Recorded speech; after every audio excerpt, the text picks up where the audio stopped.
Hello sweet loves, and welcome to my January 2025 reading wrap up.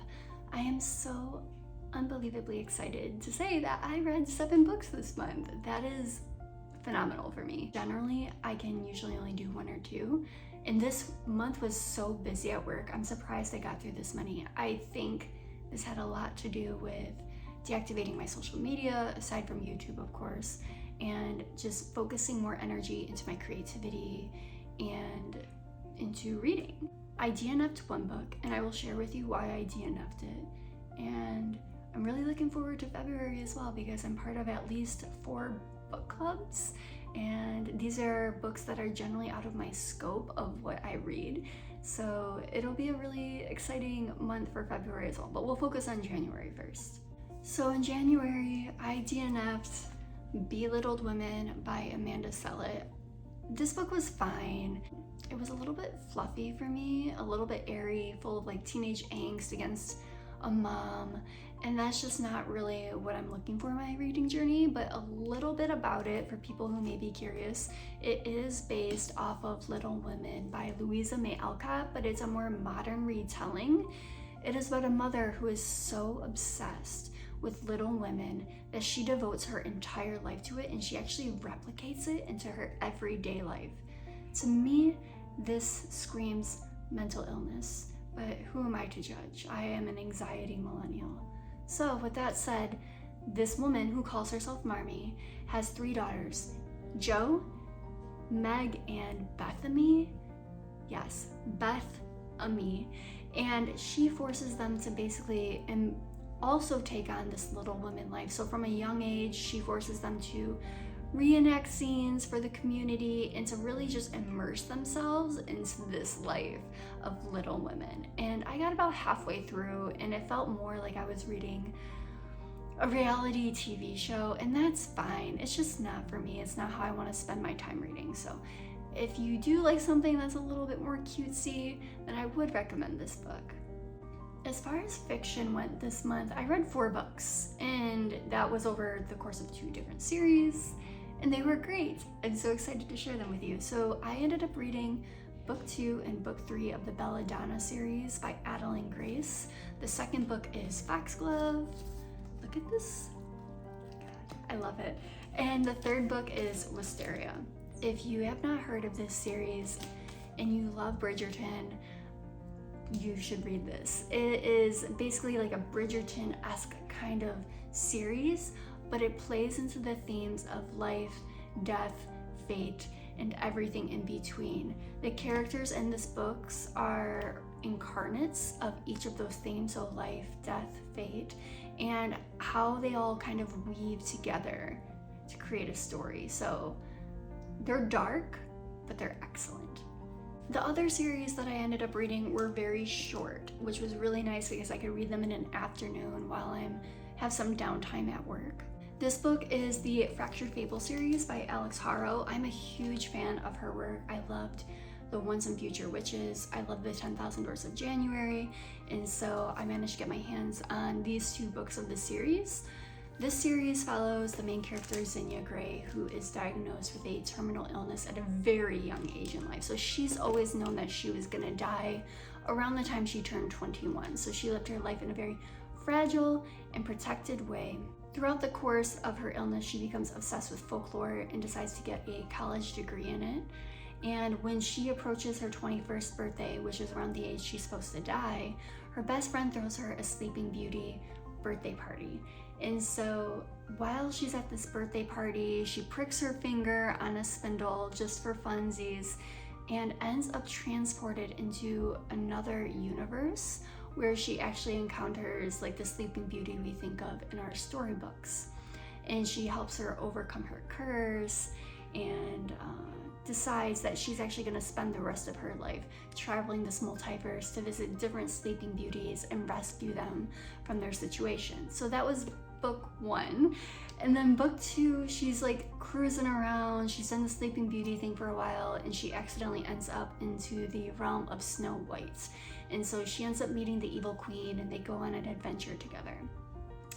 I really enjoyed the series because honestly it's really short. You don't really have to know a lot about any world building besides basic knowledge of fairy tales of Snow White, Sleeping Beauty, and so on. These books have themes of LGBTQIA, feminism, folklore, so if that's your cup of tea, then I highly recommend checking out this little series. As far as nonfiction goes, I read 3 books. Each of them were absolutely wonderful, and they will be earning a place on my rotating shelf right here of books that I am continuously reading and rereading because I want to keep reintegrating the knowledge in each of these books as much as I possibly can to incorporate it more into my life. On a personal note, I am currently navigating an excruciating breakup, and I moved, and I opened a business a few months ago in 2024, and so there's just so much change happening around me, and nothing feels comfortable right now. So I was really looking for resources on how to just navigate this uncertainty, and so a lot of these books that I read revolve around the themes of detachment, and this book, Living Beautifully with Uncertainty and Change, was such a balm for my heart. It made me feel so much better to confirm, like, we just don't know what's going to happen, and the more that we kind of try to control that, the more we end up hurting ourselves. So I want to read to you the 3 vows, so to say, that are involved with this book and that are delved into with this book. So the first vow is on a micro level, and it says, "It is the foundation for personal liberation. This is a commitment to doing our best to not cause harm with our actions or words or thoughts, a commitment to being good to each other." The second vow is a vow to dedicate our lives to keeping our hearts and our minds open and to nurturing our compassion with the longing to ease the suffering of the world. So we go a little bit more macro on this level. We're looking more at the community around us and how to alleviate the suffering of others. And then the third vow is all about the worlds, the most macro level we can essentially get. And that is a resolve to embrace the world just as it is without bias. It is a commitment to see everything we encounter, good and bad, pleasant and painful, as a manifestation of awakened energy. It is a commitment to see anything and everything as a means by which we can awaken further.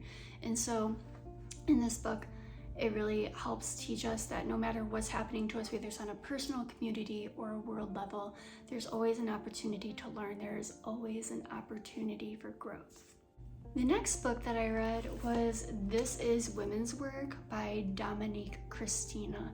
I really enjoyed this book. It basically delves into what Dominique considers to be the different archetypes of women. So if you love archetypes or astrology, spirituality, anything like that, I would highly recommend this book because you kind of find fragments of yourself in all these different archetypes that she describes. So what was really fun for me was to see not only the women that she describes as women that I've outgrown in this life, but also the women that I hope to be, as well as the woman that I am now. So I wrote on a sticky note for when I come back around to this book, January 2025, and I wrote down all the women that I currently identify with, such as the journey woman, the shapeshifter, the warrior, the third eye woman, the bone woman, and the wild woman.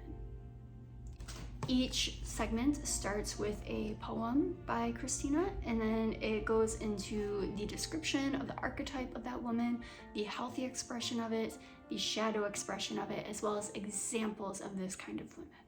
And finally, the last book that I read was The Untethered Soul, The Journey Beyond Yourself by Michael Singer. I made a whole video about this book, so if you're really interested in it, by all means go check that out because I go into a little bit more detail and explain the book a tiny bit more thoroughly. But essentially, this is another book about the liberation of oneself through more of the context of the mind. You're freeing the mind, and by doing so, you're able to live through the heart space. So it looks at the subject-to-object relationship, which again, if you're interested, go check out that other video. But essentially, it looks at the core of oneself as the subject, and then everything else as objects. And by everything else, I even mean your identities. So I am a husband, I am a wife, I am single, I work in this field, or your emotions, or your thoughts, or where you live. These are not you, is what he's saying, is that you are simply experiencing all of those things. And so again, this book, just like the Living Beautifully with Uncertainty and Change, asks you to detach. But the way that this book does it makes it feel approachable. It makes it feel easy. This was hands down the best book I read this month. And the books to come next have big shoes to fill, because this is a phenomenal read. So that's it. That's what I read in January, and I enjoyed every single book that I managed to get my hands on. I'm super excited about February. Happy reading, BookTube.